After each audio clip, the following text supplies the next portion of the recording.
सौराष्ट्रे सोमनाथं च श्रीशैले मल्लिकार्जुनम् उज्जैन्यां महाकाल ओंकारममलेश्वरम् परल्यां वैद्यनाथं च नागिन्यां भीमशङ्करम् सेतुबन्धे दुरामेशं नागेशं दारुकावणे वाराणस्यां तु विश्वेशं त्र्यम्बकं गौतमी तटे हिमालये तु केदारं कुशमे सन्त शिवालये एतानि ज्योतिर्लिङ्गानि सायं प्रातः पठिन्नरा सप्तजन्म कृतं पापं स्मरणेन विनश्यति स्मरणेन विनश्यति। 4 तारीख मंगलवार का अवसर, षष्ठी तिथि विद्यमान है और ग्रहों का योगा योग आपकी राशि के दृष्टिकोण से काफ़ी अनुकूलता का वातावरण बनाता दिखाई दे रहा है। पुरुषार्थ की ज़रूरत है, सही क्षेत्र में पुरुषार्थ करने की आवश्यकता है। इस वक्त आपकी राशि के दृष्टिकोण से थोड़ा दिग्भ्रमित होते दिखाई दे रहे हैं। ग्रह नक्षत्रों का दृष्टिकोण से योग जो चल रहा है उग्र चल रहा है। बृहस्पति अस्त है, सूर्य कहीं ना कहीं उग्रता प्रदान करते दिखाई दे रहे हैं। उस उग्रता को त्यागने की ज़रूरत है, थोड़ा सा सामर्थ्य चाहिए। हम सब में असीम शक्ति रहती है क्योंकि हम सब उस परमात्मा के अंश हैं, लेकिन शक्ति का उपयोग कई बार पॉजिटिव होता है, कई बार गलत तरफ होता दिखाई दे रहा है। इस वक्त छोटी छोटी बातों में कहीं ना कहीं थोड़ा सा जो है गलत समय पर जो अननेसेसरी थोड़ा मन में खुटखुट चल रही है वो कहीं ना कहीं गलत शक्ति की तरफ जा सकती है। तो कुछ दिन शांत रहते हुए कार्य करने का प्रयास करें, वो बहुत अनुकूल रहेगा। सूर्य को जल दीजिए, हो सके तो भगवान हनुमान जी का स्तवन करने का प्रयास करें। सुंदरकांड का पाठ, जब विकट स्थितियों कोई रास्ता ना दिखाई दे तो क्या करना चाहिए, सुंदरकांड का पाठ। जैसे हनुमान जी के अंदर शक्ति जाग जाती है, असीम शक्ति जो है वो दिशा देने की आवश्यकता होती है। जामवंत गुरु वही दिशा देते हैं, तो इसलिए हनुमान जी का सहारा लेकर सुंदरकांड का पाठ करना आपके लिए बड़ा अनुकूल रहेगा। हो सके तो हनुमान जी को चोला चढ़ाएं। सर्वार्थ सिद्धि योग सुंदर रूप से बना हुआ है और ऐसे में सुंदरकांड का पाठ, हनुमान चालीसा का पाठ, हनुमान जी का स्तवन सब प्रकार से कल्याण का योग बनाएगा। सावन के इस मंगलवार पर विशेष तौर पर विवेकानंद योगाश्रम में हमने सुंदरकांड का कार्यक्रम रखा है और साथ में रुद्राभिषेक का कार्यक्रम रखा है। देखिए, भगवान शंकर के अंश ही हैं हनुमान जी महाराज, और मंगलवार के दिन यदि आप सुंदर रूप से इस सावन के महीने में रुद्राभिषेक के साथ साथ अगर सुंदरकांड का पाठ भी करने, हनुमान जी को चोला भी चढ़ा रहे, हनुमान जी का भी स्तवन करने, तो जैसा तुलसी बाबा ने लिखा है, जय जय जय हनुमान गुसाई कृपा करहु गुरुदेव की नाई। उनसे बड़ा गुरुदेव कौन हो सकता है इस संसार में, कलिकाल में तो कोई उनसे बड़ा नहीं है। तुलसी बाबा को भी उन्होंने कृपा करके उन पर कृपा करी, भक्त पर कृपा करी और भगवान के दर्शन साक्षात राम जी के करा दिए। पकड़ना है भगवान को, ऐसा सुंदर और कौन हो सकता है। हनुमान जी कृपा तो इस समय चाहिए ही चाहिए, क्योंकि तुलसी बाबा ने आगे और लिखा, और देवता चित्त न धरहि हनुमत से ही सर्व सुख करे। तो सरल भाव से इस दिन भगवान का सुंदर अभिषेक रहेगा। हमने विवेकानंद योगाश्रम में एक विशेष कार्यक्रम रखा है। पूरे सावन रुद्राभिषेक तो है ही, लेकिन मंगलवार के साथ साथ इस समय सुंदरकांड का पाठ, सवा मणि का भोग, हनुमान जी को चोला और साथ साथ रुद्र अष्टाध्यायी के द्वारा ये कार्यक्रम रहेगा। 5 बजे से ये सुंदर कार्यक्रम हवन यज्ञ के साथ आरंभ होगा, रुद्राभिषेक होगा। तो आप भी इसमें सम्मिलित हो सकते हैं। सुंदर रूप से भगवान का हमारे फेसबुक से इस कार्यक्रम को लाइव भी हम दिखाते हैं, बहुत बार आप उसके साथ भी जुड़ सकते हैं और सुंदर रूप से भगवान की सुंदर आराधना करने का अवसर है। इस सावन को जाने मत दीजिए। देखिए, इस आपकी राशि के दृष्टिकोण से बहुत सारे समय परिवर्तन की तरफ जा रहे हैं और आपकी तो 7.5 का प्रारंभ जो ग्रहों का योगा योग बनता दिखाई दे रहा है, वो कहीं ना कहीं आपकी राशि के दृष्टिकोण से कहीं बहुत सारे ग्रहों का दुष्प्रभाव कहीं ना कहीं चलता रहता है। उन सबको ठीक करने के लिए, चाहे शनि हो, चाहे शुक्र हो, चाहे मंगल हो, इन सब ग्रहों को ठीक करने के लिए भगवान का सुंदर स्तवन करने का प्रयास करें। तो इस सुंदर योग में हनुमान जी के साथ साथ भगवान शंकर का अभिषेक भी है, तो आप उसमें सम्मिलित हो सकते हैं। भगवान की कृपा से आपके कष्ट दूर होने के अद्भुत योग बनेंगे। 5 तारीख बुधवार का अवसर, सप्तमी तिथि विद्यमान है और इस दिन एक बड़ा परिवर्तन आपकी राशि में होने जा रहा है। वो है बुध का परिवर्तन करना, बुध का बहुत सुंदर स्थिति में आपकी राशि में योग बनाना। और ये बुध का योग आपकी राशि के दृष्टिकोण से कई बंद रास्तों को खुलता दिखाई दे रहा है। जिन कामों में आपको उससे पहले नुकसान हो रहा था, आप साइडलाइन कर दी जा रहे थे, अब ऐसा योग बनकर आ गया है, क्योंकि अब बुध जो है सूर्य के साथ बुध आदित्य योग का निर्माण कर रहे हैं। बृहस्पति कुछ ही दिन में वहाँ जागने वाले हैं और सारे बंद दरवाज़ों को खोलने की स्थिति ये ग्रह उत्पन्न करते दिखाई दे। लेकिन फिर भी सावधानी के साथ, बिल्कुल आंख बंद करके किसी पर विश्वास करने की ज़रूरत नहीं है। ऐसे में ये ग्रहों का योगा योग, बुध का यहाँ आना, बृहस्पति का कुछ दिन में उदय होना, ये कहीं ना कहीं धन वाहन कई मामलों में सुख बनाने की बुद्धिमत्ता के साथ योग बनाता दिखाई दे रहा है। लेकिन फिर भी क्योंकि दो ग्रह इस वक्त अभी भी कहीं ना कहीं अवस्था में खराब चल रहे हैं। शुक्र आंख बंद करके किसी विश्वास न करें। ग्रहों का योग परिवर्तन की तरफ, पॉजिटिविटी की तरफ जाता दिखाई दे रहा है। बुध आदित्य योग कहीं ना कहीं लाभ देने की स्थिति उत्पन्न करता दिखाई दे रहा है। ऐसे में आपकी राशि के दृष्टिकोण से मीठी चीज़ों का दान आपके लिए बहुत अनुकूल रहेगा। गरीब लोग, कहीं ज़रूरतमंद लोग हों, वहाँ पे कहीं ना कहीं मीठी चीज़ों का दान, गुड़ से बनी हुई चीज़ों का दान कहीं ना कहीं कल्याणकारी आपके लिए योग बनाता दिखाई देगा। ऐसे में इस चीज़ का उपयोग करते हुए अच्छा रहेगा। गौशाला में या किसी पालक का दान करना भी बहुत अनुकूल स्थिति रहेगा। तो इन सब उपायों को करते हुए कार्य करने का प्रयास कीजिए। चीज़ें कहीं ना कहीं पॉजिटिव जाती दिखाई दे रही हैं। 6 तारीख बृहस्पतिवार का अवसर, अष्टमी तिथि विद्यमान है, कालाष्टमी का योग चल रहा है और ऐसे में आपकी राशि के दृष्टिकोण से थोड़े खर्चे अधिक होते दिखाई दे रहे हैं। स्वास्थ्य का ध्यान रखते हुए कार्य करने की ज़रूरत नहीं रहेगी। बहुत ज़्यादा ओवर एंजाइटी ना पालें, बहुत ज़्यादा चिंतन ना करें। समय है, परिवर्तन की तरफ जाता है। कुछ समय अच्छा, कुछ समय खराब रहता है। जो खराब समय नहीं रुकता है तो अच्छा समय भी नहीं रुकता है, इस बात का ध्यान रखना चाहिए। तो जो अच्छे कहीं ना कहीं थोड़ा सा कष्ट का समय है वो भी कहीं ना कहीं परिवर्तन की तरफ तेज़ गति से जाता दिखाई दे रहा है।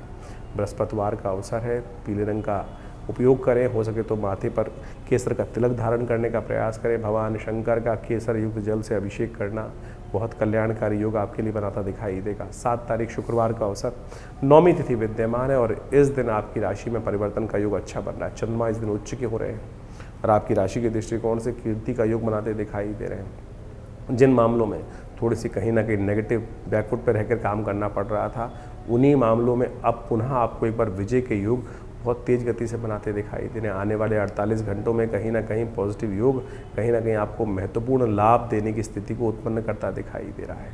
ऐसे में आपकी राशि के दृष्टिकोण से थोड़ा लक्ष्मी जी की उपासना करना आपके लिए अच्छा रहेगा। खीर का भोग लगाना भगवती को बहुत अच्छा रहेगा। फलों का दान करना आपके लिए बड़ा अनुकूलता का वातावरण बनाएगा।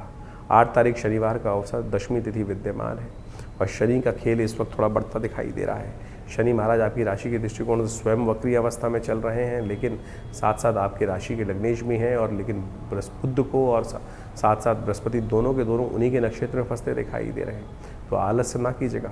थोड़ा तुरंत कार्य, बहुत ज़्यादा सोच विचार में कार्य करने की ज़रूरत नहीं है। तुरंत कार्यों पे एक्शन लेना बहुत ज़रूरी रहेगा। शनि के मनाने के निमित्त आपके लिए शनि का मंत्र जप करना बहुत श्रेष्ठ है। ओम प्रांग प्रींग प्रोंग से शनिश्चराय नमः, इस मंत्र का जप करेंगे तो अच्छा रहेगा आपके लिए। 9 तारीख रविवार का अवसर, एकादशी तिथि विद्यमान है और ग्रहों का, नक्षत्रों का योग परिवर्तन की तरफ जाता दिखाई दे रहा है। स्वास्थ्य का थोड़ा ध्यान रखने की ज़रूरत रहेगी। बहुत ज़्यादा ओवर चीज़ों को थिंकिंग करने से कहीं ना कहीं कई बार परेशानी का योग बन जाता है। थोड़ा खर्चे अन्य स्थिति के बढ़ते दिखाई देंगे आपके लिए। इस समय में रविवार का अवसर है, कामदा एकादशी का योग बन रहा है। कामनाओं को थोड़ा शांत करने का प्रयास करना चाहिए। इच्छाओं का जाल इस प्रकार से बढ़ता है कि बहुत ज़्यादा इच्छाएँ एक के बाद एक बढ़ती चली जाती हैं। भगवान विष्णु का इस दिन स्तवन करने से कामनाओं को पूर्ति करने का योग बनता है। कोशिश ये करें कि भगवान विष्णु के निमित्त इस दिन विशेष तौर पर उनका पूजन करें, उनका चरणामृत ग्रहण करने का प्रयास करें। उनको स्नान कराने के बाद पंचामृत से उनका चरणामृत ग्रहण करना और व्रत करना इस दिन स्वास्थ्य के लिए भी अनुकूल रहेगा और कहीं ना कहीं आपके मानसिक अवसादों को भी दूर करने का रास्ता बनाएगा। 10 तारीख सोमवार का अवसर, द्वादशी त्रयोदशी तिथि का योग है। सोम प्रदोष का बड़ा सुंदर सावन में योग बनता दिखाई दे रहा है और सबसे बड़ा परिवर्तन आपकी राशि में जो हो रहा है वो हो रहा है बृहस्पति का उदय होना। ये 12 वर्ष बाद बृहस्पति उदय होने जा रहे हैं आपकी राशि के दृष्टिकोण से। जहाँ बैठे हुए थे जो अस्त हो गए थे, जिस स्थिति में आए हैं सूर्य के साथ बैठकर, बुध के साथ उदित होते हुए बुध के साथ बैठकर एक अद्भुत योग निर्माण कर रहे हैं जो आपके लिए लाभ का, आपके लिए कहीं ना कहीं स्थितियों को महत्वपूर्ण तरह से परिवर्तन करने का, खराब ग्रहों को शुभ करने की तरफ शनि जैसे ग्रह पर भी अब नेगेटिव प्रभाव को अंकुश लगाने के लिए एक नया रास्ता 10 महीने के लिए खुलते दिखाई दे रहे हैं। बहुत कुछ शुभ करने की स्थिति में अब बृहस्पति महाराज आपकी राशि में आ गए हैं चीज़ों को ठीक करने के लिए। लेकिन ध्यान रखना, फिर भी ऐसे में गलत कामों में हाथ मत डालिएगा, पंगों में बिल्कुल मत फंसाएगा, क्योंकि बृहस्पति यहाँ आकर कई बार क्या होता है कि वो नई नई विपत्तियों को भी उत्पन्न करने का योग बना देते। तो ऐसे में आपको अपनी राशि में कुछ खास उपाय करने की ज़रूरत है। अपने आसन को पीला करने का प्रयास करें, पीले रंग के आसन पर बैठने का प्रयास करें, थोड़ा अपने ऊरा को बदलने का प्रयास करें, कॉन्फ्लिक्ट से बचने का प्रयास करें, ज़बरदस्ती जाकर कुल्हाड़ी पे पैर ना मारें, इस बात का ध्यान रखते हुए कार्य करें। बृहस्पति सब चीज़ संभाल लेंगे, लेकिन एक बार विपत्ति अवश्य दे देते हैं। तो ऐसे में आपकी राशि के दृष्टिकोण से अच्छा रहेगा कि पीले चावलों का आप दान करने का प्रयास करें। हो सके तो आपकी राशि के दृष्टिकोण से इस वक्त नित्यपति भगवान सूर्य को जल अवश्य देने का प्रयास कीजिए आप, आपके लिए वो बड़ा कल्याणकारी रहेगा। देखिए बृहस्पति का ये परिवर्तन जो होने जा रहा है, और अब मान के चलो पूरा आने वाला जो अगले साल तक का 2027 तक के लिए बृहस्पति का परिवर्तन हो चुका है। उच्च के हो गए हैं बृहस्पति। अब ये उच्च के बृहस्पति उदय होकर जिस प्रकार से इस दिन से परिवर्तन करने का योग बनाएंगे, ये बहुत विशेष स्थान आपकी राशि के दृष्टिकोण से उत्पन्न करते दिखाई दे रहे हैं। इस समय इनका प्रभाव आपने समझा, लेकिन इनकी शक्ति को बढ़ाने का आपको खास तौर पर विशेष ध्यान रखते हुए कार्य करना चाहिए। 12 वर्ष बाद बृहस्पति उदय होकर पूर्ण जो योग बना रहे हैं, अब उदय भी हो चुके हैं, परिवर्तन करने के बाद अस्त हो गए थे। अब 25 दिन बाद जो अब उदय होने की शक्ति में आए हैं, तो आप सत्य माने अब इनको ताकत देने का प्रयास करें। एक हम आपके लिए बात रखें कि आज की तारीख में बृहस्पति को ताकत देने के लिए एक जन प्रचलित जो सबसे ज़्यादा जो उपाय किया जाता है, हर दूसरे आदमी के हाथ में आप उस उपाय को देखते हैं, वो तर्जनी उंगली में कहीं ना कहीं वो बृहस्पति का एक नग, जिसको येलो सफायर बोला जाता है, पुखराज बोला जाता है, या उसका उपरत्न लोग धारण कर लेते हैं, जिसको सुनहला बोल के धारण कर लेते हैं। वो सुनहला धारण कर कर लोग हर कोई पहन के घूमता रहता है, बहुत ज़्यादा लोग। अब क्या वो पूरी तरह से, अगर शुद्ध रत्न है तो बिल्कुल चमत्कार करेगा, इस बात को कोई दिक्कत नहीं है। अगर रत्न शुद्ध है तो ऐसा हो ही नहीं सकता रत्न का चमत्कार ना हो। लेकिन क्या इस धरा से, पृथ्वी से इतने रत्न निकलते हैं कि हर दूसरा आदमी बृहस्पति का कहीं ना कहीं नग धारण करके पहन ले? अब नहीं शुद्ध नहीं निकल रहे हैं, या बाजार में लैब में बनाए जा रहे हैं, तो फिर उनका क्या लाभ होगा?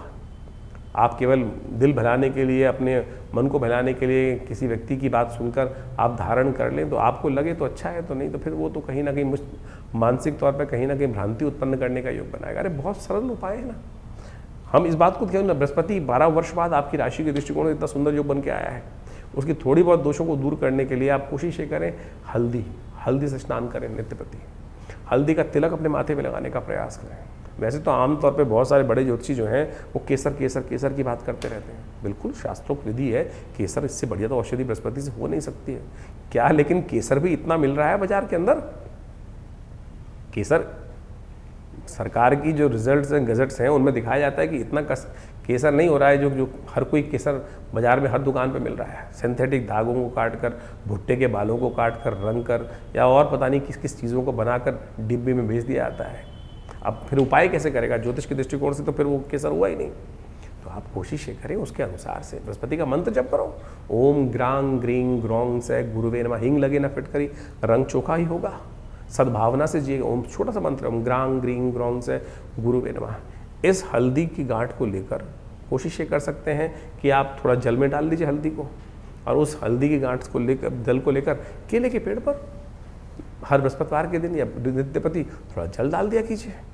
इससे बढ़िया क्या होगा? ये छोटा सा उपाय है, ये कहीं ना कहीं लाभ देगा। एक केले के पेड़ को लेकर किसी देवस्थल में रोपित कर दीजिए, और हो सके तो बृहस्पतिवार उनमें जल डालने का, नित्यपति डाल सके तो बहुत अच्छा है। बाकी सब तो पेड़ के साथ कई समस्याएं होती हैं कि पीपल को रविवार को नहीं छूना चाहिए, लेकिन केले के साथ तो ऐसी कोई समस्या नहीं। नित्यपति जल दे सकें तो बहुत अच्छा है, आपके लिए बड़ा कल्याणकारी योग बनेगा। केले के फल का दान कर दीजिए, किसी ब्राह्मण की, योगी गुरुजन की सेवा करने का प्रयास कर लीजिए, और ये सब चीज़ें बड़े कल्याणकारी। अब बहुत सारे बच्चे हैं, अब वो तो कुछ मंत्र जप भी नहीं करते हैं, तो उसके लिए एक रास्ता अपनाने का प्रयास कीजिए। ये पीला धागा, ये जो पीला धागा है, ये बृहस्पति का सिद्ध धागा, बृहस्पति के मंत्र से जप करा हुआ ओम ग्रांग ग्रीं ग्रौंग से गुरुवे नमः, इस मंत्र को जप कर कर इसको बच्चों को पहना दीजिए। बच्चे के सीधे बाजू में कहीं बांध दीजिए, बाजू बंद के तौर पे बांध दीजिए, या कहीं ना कहीं हाथ में बांध दीजिए। सत्य माने इससे ना तो कोई बहुत महंगा इलाज है, छोटा सा इलाज है, इससे भी उतना ही लाभ प्राप्त करने के योग बन जाएंगे। और जो आप हर कोई आज एक भेड़ चाल में फंस गया है, वो कहीं ना कहीं गलत स्थिति में फंस जाते हैं, कहीं ना कहीं मूर्ख बन जाते हैं लोग, तो उससे बचने का आपको प्रयास कर लेना चाहिए। तो इस स्थिति को आप अपनाने का प्रयास करें। बृहस्पति बहुत बढ़िया परिवर्तन कर कर आपके राशि के दृष्टिकोण से इस वक्त 12 वर्ष बाद योग बना के बैठा है। अगर कहीं थोड़ा बहुत नेगेटिव प्रभाव भी कर रहा है तो उसको ठीक करने के लिए ये उपाय जो हमने बताए, इनको तुरंत करने का प्रयास कीजिए। ईश्वर की कृपा से आपके ग्रहों को परिवर्तन करने की स्थिति आपके अंदर है। सकल पदार्थ है जग माही, कर्महीन पुरुष पावत नहीं। इस बात का ध्यान रखना। कोशिश ये करो अपने को सही रूप से बुद्धिमानी के साथ कार्य करने का प्रयास करें। ज्योतिष एक प्रत्यक्ष विषय है, उनको सही रूप से आपको समझने का प्रयास करना चाहिए, चीज़ों को ठीक करने का प्रयास करना चाहिए।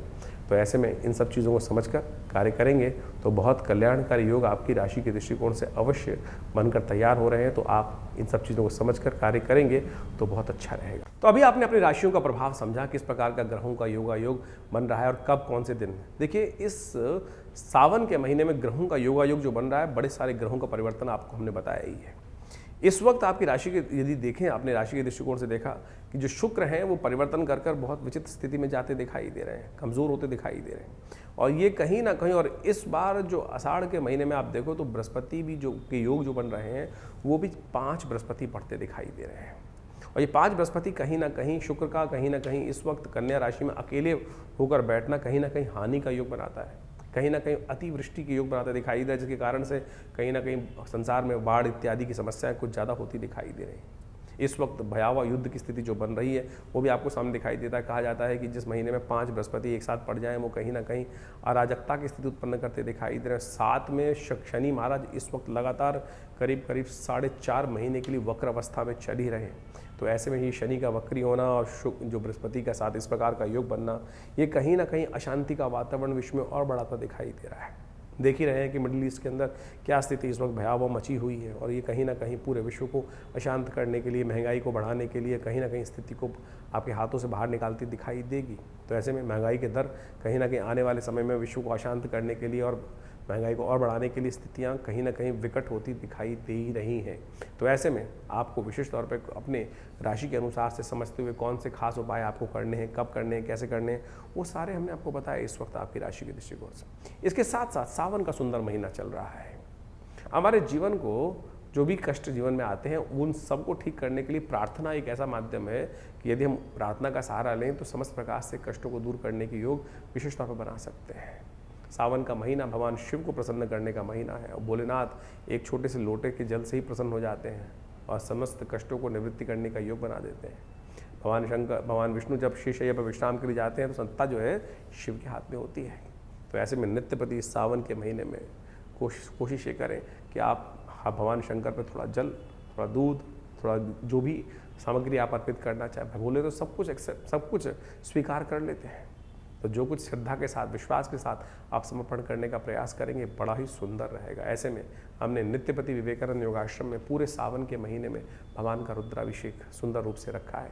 तो आप अवश्य इस समय में भगवान सुंदर रूप से भगवान शंकर की आराधना करने के लिए सम्मिलित हो सकते हैं। विवेकानंद योगाश्रम में जो कार्यक्रम नित्यपति रुद्राभिषेक रहेंगे, शाम के समय नित्यपति हर रोज़ 5 बजे से लेकर करीब रात को 8 बजे तक ये रुद्राभिषेक का नित्य कार्यक्रम चल रहा है।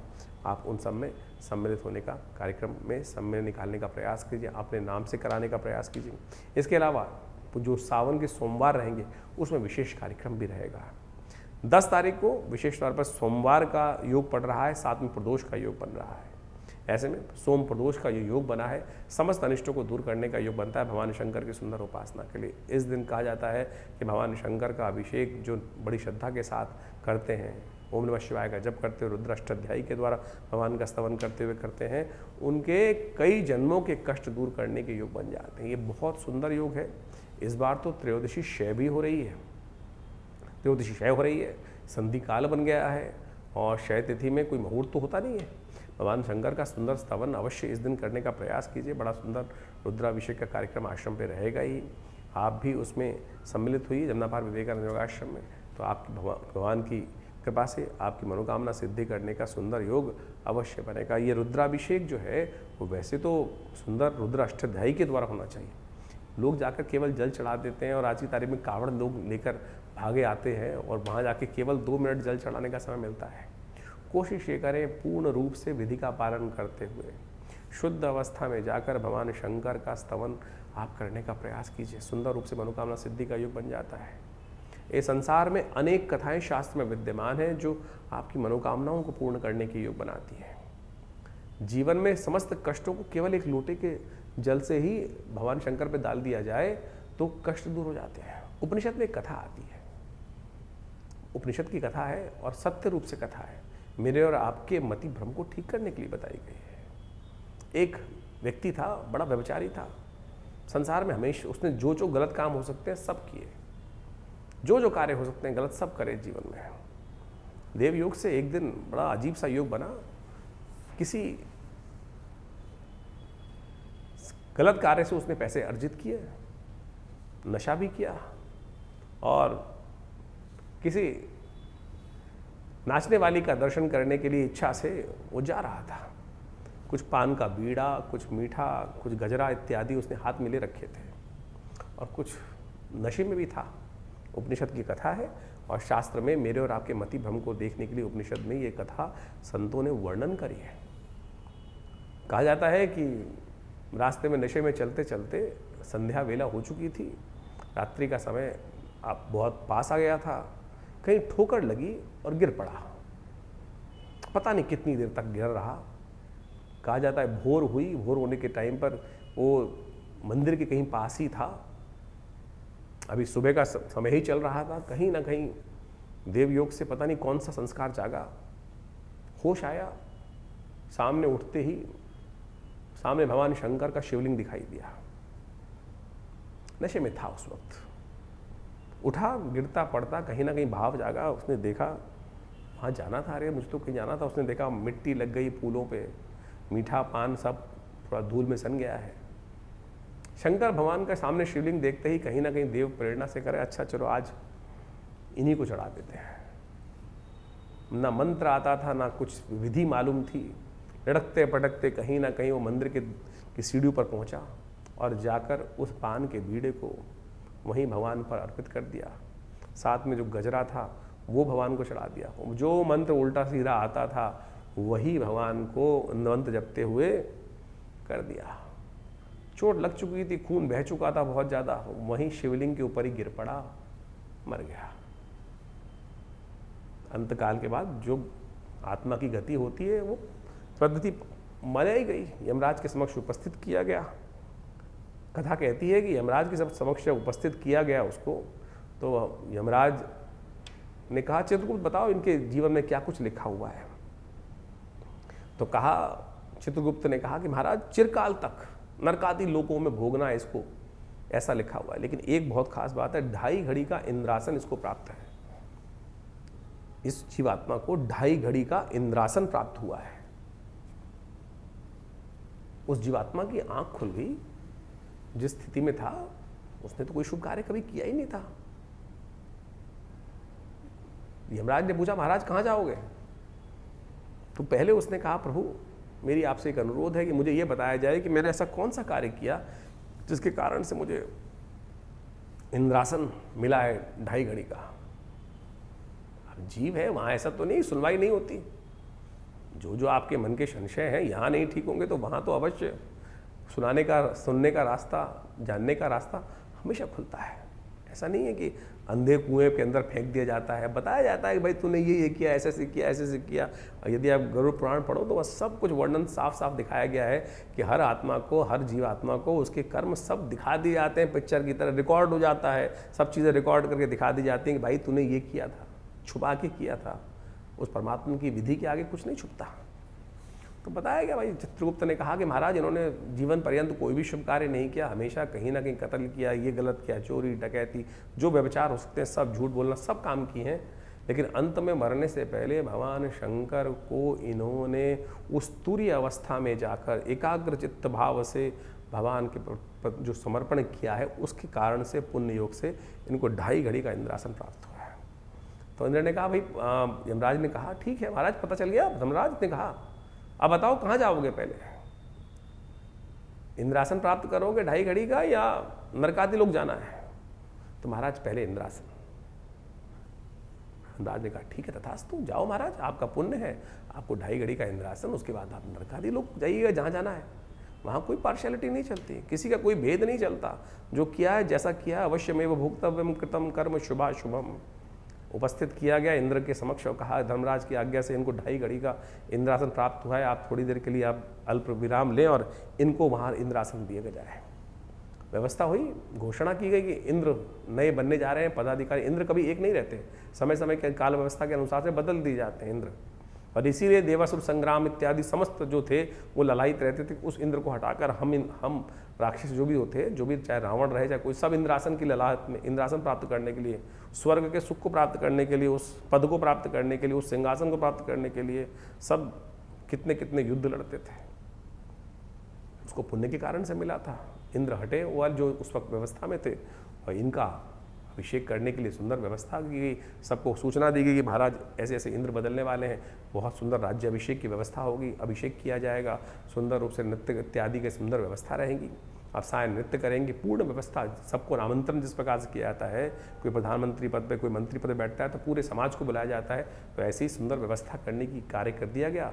घोषणा हो गई, समय पर उनको इंद्र के पदवी पर विभूषित कर दिया गया। और जैसे ही घोषणा हुई, सब नृत्य और जय हो आपको इनकी तरफ से शुभकामनाएं, इनकी तरफ से सब शुरू होने जा रहा था। उन्होंने कहा रुको महाराज, वहाँ खड़े हुए इंद्रासन से और संकल्प लिया कि मैं ये उच्च श्रवा जो घोड़ा है शुक्राचार्य को दान कर रहा हूँ। ये कामधेनु गायें जो है कैसे पहुँचा, कामधेनु गायें वशिष्ठ के पास कैसे पहुँची, इंद्र ने दान करी। इंद्र ने संकल्प लेकर वो दान कर दिया कामधेनु को, वशिष्ठ को। जितनी स्वर्ग की निधियाँ थी सब लेकर दान करनी शुरू कर दी, एक के बाद सब चीज़ें दान करते चले गए। इंद्र पर आसी विभूषित था वो व्यक्ति उस वक्त। कोई ये नहीं कह सकता कि महाराज आप ये नहीं कर सकते, कोई उंगली नहीं उठा सकता था, सब कुछ दान करता था। 2.5 घड़ी थी उसके पास, केवल 2.5 घड़ी। कहा जाता है अंत में जब सब कुछ कर दिया तो उठा, इंद्र अपने आसन से उठकर नीचे आया और संकल्प लिया कि मैं आज इस वक्त इस पद पर विभूषित इंद्र पद पर आसीन संकल्प लेता हूँ, ये संपूर्ण त्रिलोकी का जो मेरा साम्राज्य है भगवान शंकर को अर्पित करता हूँ। और कहा चलो भाई अब नरक आदि लोगों को भोगने के लिए चलता हूँ। किसका सामर्थ्य था, किसका सामर्थ्य था कि उसको उस पद से हटा सके कोई व्यक्ति। ये उपनिषद की कथा है, तो आपको ये समझना चाहिए कि भारतीय उपनिषद जो है वास्तविक तौर पर मेरे मति को ठीक करने के लिए है। तो ये सावन का सुंदर महीना जो है ना, वो एक छोटे से जल से भगवान को कैसे प्रसन्न करने का है, इस विश्वास को जगाने का है माध्यम है। आप अपने जीवन को बदलने के लिए छोटे छोटे संसार में जो भारतीय संस्कृति में जो उपनिषद इत्यादि में पुराणों में कथाएं हैं, उनको सार रूप में ग्रहण करने का प्रयास करें। करो तो सही कर्म। कैसे, किसका बाहुबल है, किसका सामर्थ्य है कि आपके जीवन में वो शुभ का आगमन को, कर्म प्रधान विश्व रचना का कर्म तो करने का प्रयास तो कीजिए। आज हम हर चीज में कहीं ना कहीं मन में नेगेटिव भाव लेके बैठ जाते हैं, अरे कुछ नहीं होगा। सब कुछ होगा, सब कुछ होगा। अगर किसी व्यक्ति ने अबोध अवस्था में वो कर्म कर दिया, उसका पुण्य कर दिया। जो लोग विश्वास को जगाकर अपनी श्रद्धा के साथ, विश्वास के साथ कर्म करते होंगे, तो उनके भोग क्यों नहीं बनते होंगे, क्यों नहीं उनके जीवन में पुण्य का उदय बनता होगा। करिए तो सही। इतने लाखों अरबों लोग हैं, कितने लोग ललाहित होकर श्रद्धा के साथ अपने कर्म को करते हैं। लॉटरी खुलती है, तो इस बात को विश्वास करके करने का प्रयास कीजिए। देखिए ये बड़ा सुंदर समय है, परमात्मा की आराधना करने का प्रयास कीजिए। ये श्रद्धा के साथ इस सावन को खाली मत जाने दीजिए। तो करेंगे तो अवश्य लाभ प्राप्ति के योग बनेंगे, जीवन के कष्टों को दूर करने के योग बनेंगे। ये सावन का महीना बड़ी श्रद्धा के साथ आया है। कोशिश ये करें इस सावन के महीने में जब भी कोई सुंदर कार्य हमारे जो चल रहे हैं उनको करिए, भगवान का अभिषेक कीजिए, जल अर्पित करने का प्रयास कीजिए, दान कीजिए, पुण्य कीजिए, जो कुछ कर सकते हैं वो सब करने का प्रयास करेंगे। तो ये कर्म जो है आपका, ये पुण्य कर्म कहीं निष्फल नहीं जाता। देले सवेले कहीं ना कहीं आपके पुण्यों के उदय कर कर रक्षा करने के लिए कर्म ही उस विपदा की स्थिति में सामने आके खड़ा हो जाता है, और वो कहीं ना कहीं आपके कल्याण का मार्ग प्रशस्त कर देगा। तो इसको विश्वास जगाइए। इस कथा को केवल ऐसे ही नहीं लीजिएगा, श्रद्धा अनुसार से विश्वास करके समझकर कार्य करने का प्रयास कीजिए, कल्याण होगा।